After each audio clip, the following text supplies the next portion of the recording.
How to clear Chrome browser history and cookies.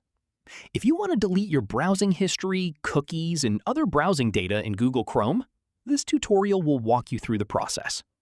First, open Google Chrome on your computer. Next, click the three dots in the top right corner. From the menu, select Delete Browsing Data. You can also press Ctrl-Shift-Delete on Windows or Command-Shift-Delete on Mac to open it instantly. Now, choose the time range. If you want to remove everything, select All Time. Next, check the boxes for browsing history and cookies and other site data. You can also select cached images and files if you'd like to free up more storage. Once you've selected everything you want to remove, click Delete Data.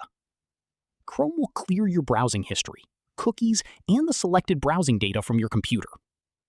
After the process is complete, you can continue browsing with a clean history and fresh cookies. So it's really as simple as that, guys. If you did find this video helpful, then let me know in the comments. Make sure to like the video and subscribe for more Google Chrome tutorials. And I'll see you in the next one.